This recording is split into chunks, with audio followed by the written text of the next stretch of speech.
every day I pray for him. 50, please be my friend. 50, you're breaking my heart. Me and him could be friends, but he doesn't want to be my friend, and I want to be his friend. The nigga Puff was like, so yo, when we gonna get the chance to, to kick it? Like, we could just hang out, nigga. We gotta kick it. Telling me we gotta kick it and shit. And he was like, yo, why don't we like go shopping or some shit? I mean, like, I pay for it. And I was like, what the fuck this nigga just say? He loves me. Do y'all really can't have see a it? beef? You know he loves me. I don't think he like it. You know he loves me. I don't think I asked 50 about that, and he said you did the same thing to him. You asked him to take him shopping. Yeah, I thought he needed some clothes.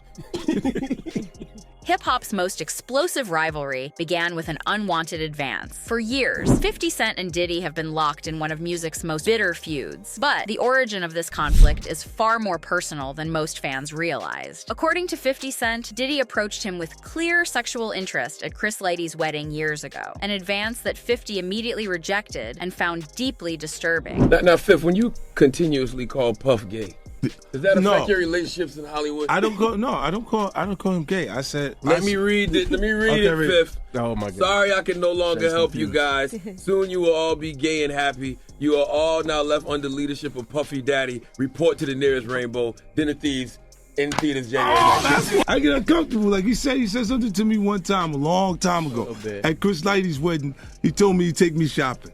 I looked at him like, what'd you just say? Let me move, man, before I do something. You're gonna make me mess up the wedding. Oh, that's a nice gesture. Let me get out. No, dude, take me. That's what a guy says to a girl. 50 explained that this was clearly something a guy says to a girl, and he was immediately disgusted by the interaction. The moment created an immediate and lasting tension between the two men. While Diddy reportedly played off the rejection, 50 Cent never forgot the uncomfortable encounter or the feeling that Diddy had crossed a major boundary with him. From what 50 has described, Diddy made a clear romantic or sexual overture that was completely unwelcome. 50's reaction, disgust, and immediate rejection set the stage for years of animosity between them. But what's notable is that Diddy apparently couldn't accept the rejection and harbored resentment toward 50 for years afterward. This initial encounter at Lighty's wedding wasn't isolated. Industry insiders who were present at events with both men in the years following this incident described an obvious tension whenever they were in the same room. Diddy would stare at 50 with this intensity that made everyone uncomfortable, and 50 would deliberately keep his distance, often leaving events early if Diddy showed up. As more allegations about Diddy's behavior have emerged, 50 Cent's account of that initial unwanted advance has gained significant credibility. Multiple sources have described a pattern of Diddy allegedly making similar approaches to other men in the industry, particularly those who projected the kind of hyper-masculine image that 50 Cent embodied. Diddy had a type when it came to men. He was particularly drawn to straight men with tough street personas. 50 Cent fit that profile perfectly, and from what we've heard, Diddy couldn't handle being turned down by someone he wanted that badly. This rejection reportedly festered into an obsession for Diddy. According to multiple sources, he would frequently bring up 50 Cent in private conversations, oscillating between expressions of attraction and bitter resentment. He couldn't let it go. One minute he'd be talking about how arrogant 50 was, and the next he'd make some comment about 50's physique or appearance. It was clear he was still fixated on him years after whatever happened between them. For 50 Cent, this unwanted attention and fixation was both disturbing and infuriating. Rather than staying quiet about it, he began making public comments alluding to Diddy's sexuality and specifically to the unwanted advance he had experienced. 50 turned his disgust into a weapon. He started publicly insinuating that Diddy was gay, not because of homophobia in general, but specifically because he wanted to expose what he saw as Diddy's predatory behavior toward him personally. It was his way of regaining control of the narrative and making sure Diddy couldn't rewrite history. The feud intensified over the years, with 50 Cent becoming increasingly bold in his suggestions about Diddy's sexuality and alleged attraction to him. While many initially dismissed these comments as simple homophobic jabs, industry insiders recognized that 50 was specifically referencing his own uncomfortable experiences with Diddy. As Diddy's legal troubles mounted throughout 2024 and 2025, 50 Cent launched an unprecedented social media campaign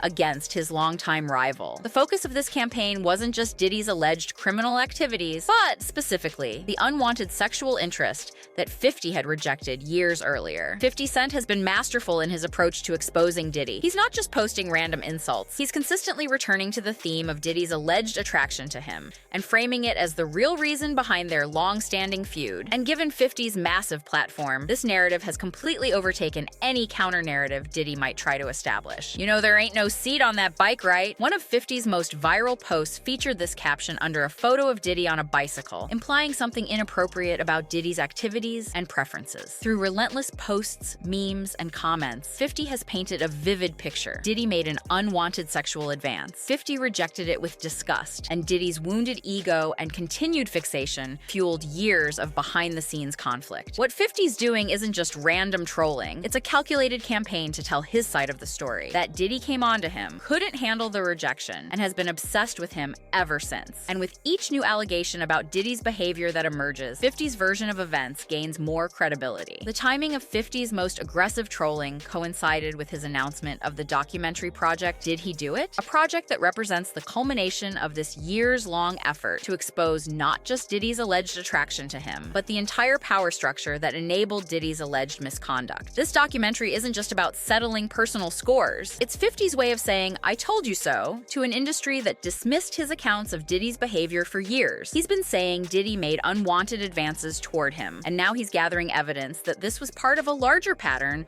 of alleged predatory behavior. According to sources close to the production, the documentary will include testimonies from multiple individuals who allegedly experienced similar unwanted approaches from Diddy, potentially validating 50's long-standing claims. What makes 50's trolling particularly effective is his strategic use of humor to mask serious allegations. By framing his comments as jokes and memes, he's been able to consistently suggest Diddy's inappropriate interest in him while maintaining plausible deniability. The genius of 50's approach is that he uses humor as a shield. He can make serious implications about Diddy's behavior toward him, but because it's wrapped in jokes and trolling, he avoids the kind of legal pushback that might come from direct accusations. It's a strategy that has allowed him to control this narrative for years. As more allegations about Diddy emerge, 50 Cent's years of trolling and public comments about Diddy's unwanted advances toward him are being re-evaluated. What was once dismissed as homophobic insults is increasingly viewed as 50's attempt to expose predatory behavior he personally experienced. When we look back at all those interviews and social media posts where 50 talked about Diddy's sexuality, we need to understand the context. This wasn't general homophobia. This was 50 specifically pointing to an unwanted sexual advance he received, being disgusted by it, and then watching as the industry protected the man who made that advance. For 50 Cent, the evolving public understanding of his conflict with Diddy represents a form of vindication. After years of being criticized for his comments, many now view his statements as early warnings about Diddy's alleged pattern of behavior. 50 was telling us for years that Diddy came onto him in a way that made him uncomfortable, and hardly anyone took it seriously. Now that we're hearing similar stories from others, 50's disgust and anger make a lot more sense. He wasn't just being homophobic, he was reacting to what he perceived as predatory behavior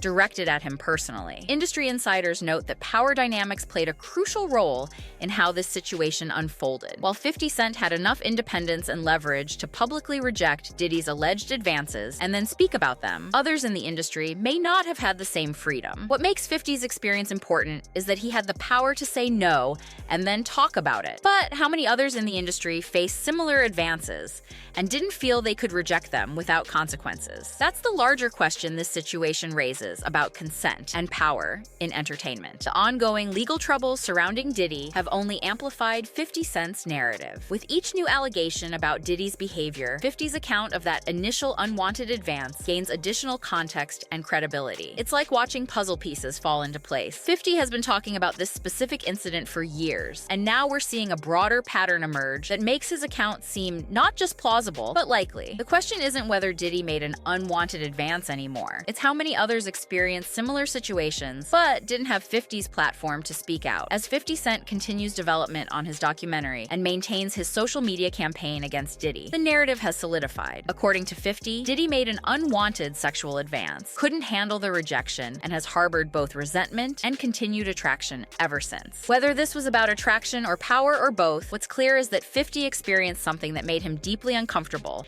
and has spent years trying to expose it. And now that more allegations about Diddy are coming to light, 50's disgust and anger seem increasingly justified. For fans and industry observers, this reframing of hip-hop's most bitter feud provides new context for understanding the animosity between these two powerful figures. What once seemed like simple dislike or business rivalry now appears to have stemmed from a deeply personal boundary violation that 50 Cent never forgot or forgave. 50's trolling isn't just about getting laughs or likes. It's his way of taking back power in a situation where he felt his boundaries were violated. And judging by the public response, his strategy has worked. The narrative is now firmly on his side. The relationship between these two hip-hop moguls has become a case study in how power, sexuality, and boundaries intersect in the entertainment industry. For 50 Cent, what began as an uncomfortable advance has evolved into a years-long campaign to expose what he sees as predatory behavior. For Diddy, the rejection of that alleged advance and 50's subsequent public commentary